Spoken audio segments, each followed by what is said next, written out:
Hello friends, मेरा नाम अमित अग्रवाल है और एसएससी सीजीएल 2016 से मेरा selection as a preventive officer in CBIC हुआ है।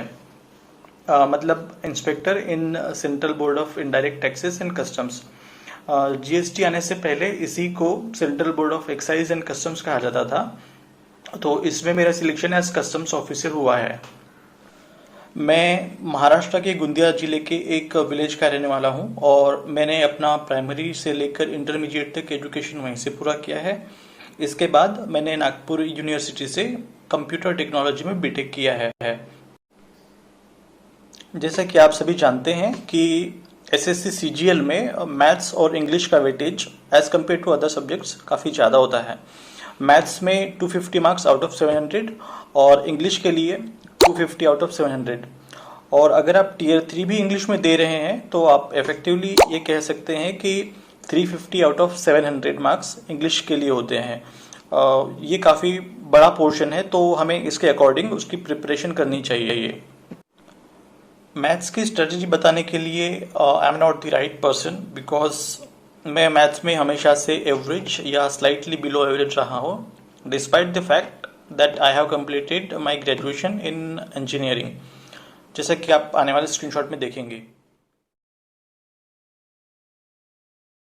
तो जैसा कि आप देख पा रहे हैं, ये मैसेज मैंने एसएससी 2016 में सिलेक्टेड एक कैंडिडेट को भेजा था। इनका selection as an excise inspector हुआ था। इन्होंने मुझे मेरी मैथ्स की प्रिपरेशन के लिए हेल्प की और मुझे सोर्सेज बताए और स्ट्रेटेजी बताई, और इस वजह से मेरा मैथ्स में स्कोर इम्प्रूव हुआ और I was able to get seat in SSC 16।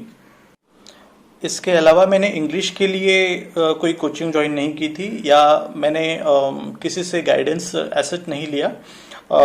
जो ऑनलाइन सोर्सेस अवेलेबल हैं उन्हीं से मैंने इंग्लिश किया। इसके अलावा सारी स्ट्रेटेजी मेरी खुद की ही थी और सोर्सेस जो मुझे पसंद आया मैंने उन्हीं से किया। मेरा इंग्लिश में स्कोर मैं आपको बता दूं, जो इस प्रकार से है।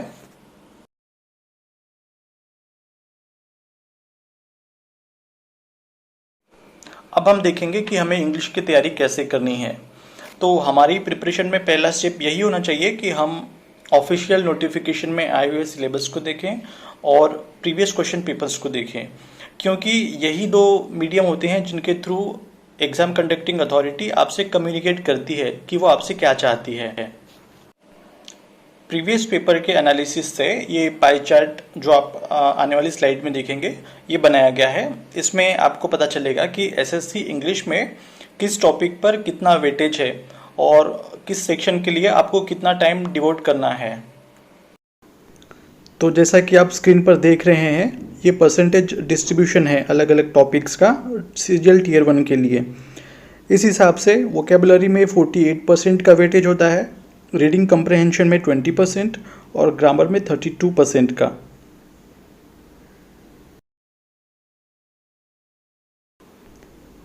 ये टीयर 2 का डिस्ट्रीब्यूशन है, जिसमें वोकेबुलरी को 40%, ग्रामर को 35%, सेंटेंस रीअरेंजमेंट को 10% और रीडिंग कंप्रहेंशन को 15% का वेटेज दिया गया है।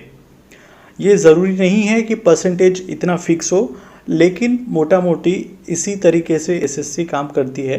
लगभग यही मार्क्स का डिस्ट्रीब्यूशन होता है हर साल, ये देखने में आया है। अब हम अपनी स्क्रीन पर देख रहे हैं डिटेल्ड जो इसका टॉपिक वाइज मार्क्स का डिस्ट्रीब्यूशन है, ये हम देख पा रहे हैं। इसके अलावा जो आपको स्क्रीन पर नहीं दिख रहा है वो है रीडिंग कंप्रहेंशन, जिसके लिए अराउंड 30 मार्क्स के क्वेश्चन हर बार पूछे जाते हैं टीयर 2 के लिए। जैसा कि हमने पिछली स्लाइड्स में देखा है कि एसएससी टीयर 2 में और टीयर 1 में topic wise distribution of marks क्या होगा, तो हम इसी हिसाब से ही अपनी प्रिपरेशन स्ट्रेटेजी तैयार करेंगे। तो इसमें हमारे 5 अप्रोच होने चाहिए, 5 अप्रोच होंगे हमारे कि हम लोगों को इस तरीके से अपनी प्रिपरेशन की स्ट्रेटेजी बनानी है। जैसा कि हमने देखा है, ग्रामर और वोकेबुलरी पे एसएससी का बहुत ज़्यादा एम्फेसिस होता है, तो हम लोग भी सबसे ज़्यादा एम्फेसाइज इन्हीं चीज़ों पर करेंगे।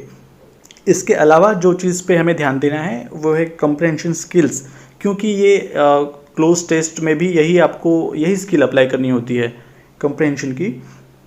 इसके अलावा हम लोग प्रीवियस क्वेश्चन पेपर से प्रैक्टिस करेंगे, जिससे कि हमारा जो पढ़ा हुआ पार्ट है उसको हम बार बार रिवाइज कर सके, ताकि गलती होने की संभावना ना रहे।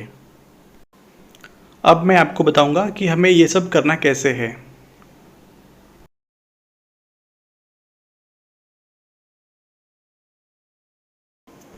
तो जैसा कि हमने देखा है कि एसएससी में वोकैबुलरी पर काफ़ी फोकस है, तो हम लोग भी उसी के अकॉर्डिंगली, यदि हमारी वोकैबुलरी स्ट्रांग नहीं है तो उसको स्ट्रांग करने के लिए कोशिश करेंगे। अब हमें ये करना कैसे है, तो इंग्लिश की वोकैबुलरी बिल्डअप करने के लिए हमारा फर्स्ट एंड फॉरमोस्ट सोर्स अगर कोई है तो वो है न्यूज़पेपर।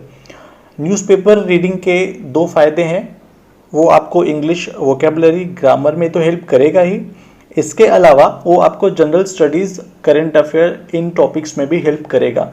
तो न्यूज़पेपर को स्किप करके आप एसएससी की प्रिपरेशन नहीं कर पाएंगे।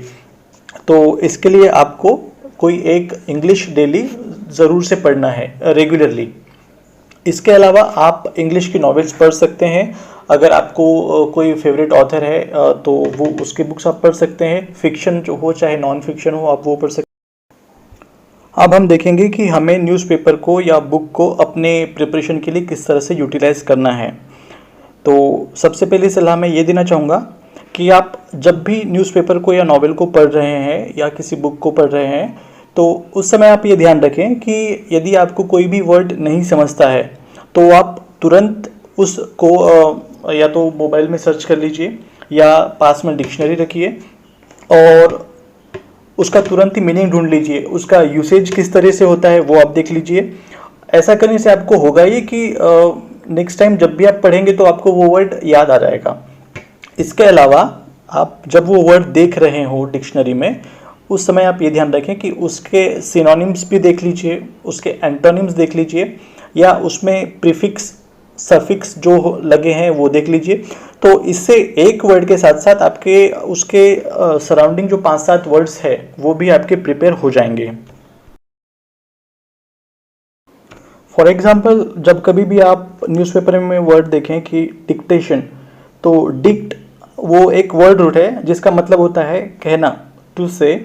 तो इससे आपको अगर एक ये वर्ड रूट पता चल गया तो आप इससे काफ़ी सारे वर्ड्स को डिराइव कर सकते हैं, जैसे डिक्शनरी, डिक्टेटर, डिक्टेशन, या फिर कॉन्ट्राडिक्ट, मतलब to say the opposite, because contra means opposite and dict means to से।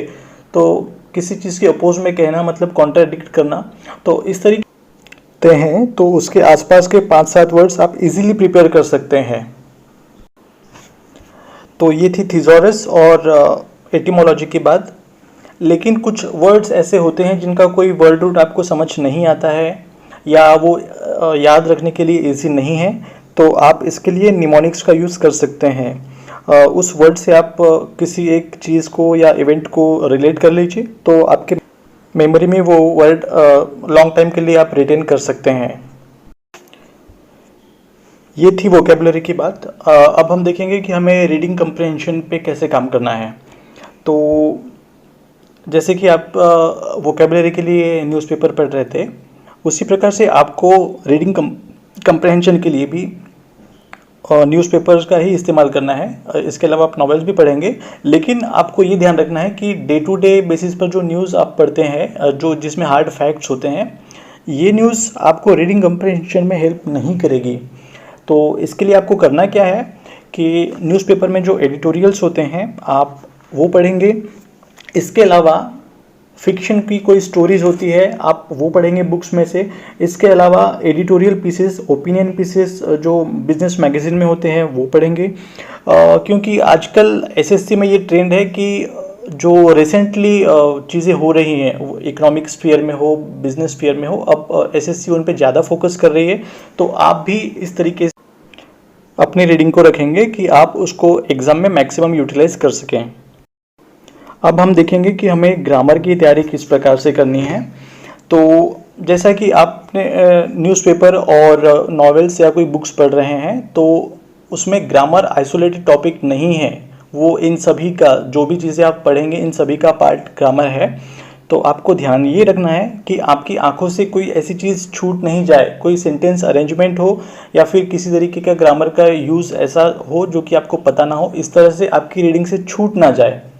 क्योंकि आजकल जो पैटर्न है वो काफ़ी डायनामिक हो रखा है, तो इस सिनेरियो में आपको यदि मार्क्स स्कोर करना है तो आप एक भी चीज़ छूटी हुई अफोर्ड नहीं कर सकते। तो इसलिए आपको खासकर ये ध्यान रखना है कि कोई नया सेंटेंस अरेंजमेंट जो आप ढूंढ रहे हैं या देख रहे हैं वो आपकी आंखों से छूट ना जाए। आप उसे समझ लीजिए, उसी के बाद आगे बढ़िए। इसके अलावा कुछ बेसिक सोर्सेस होते हैं, कुछ बेसिक बुक्स हैं जो जनरली सभी एस्पिरेंट्स को पता होती है। यदि फिर भी किसी को नहीं पता है तो मैं यहाँ डिस्क्रिप्शन में उसकी लिस्ट डाल दूँगा, वो आप रेफ़र कर सकते हैं। तो आज के लिए इतना ही। बाकी यदि आपकी कोई क्वेरीज है तो आप नीचे डिस्क्रिप्शन में डाल सकते हैं, वहाँ मैं कोशिश करूँगा कि मैं आपको जवाब दे पाऊँ। Thank you so much.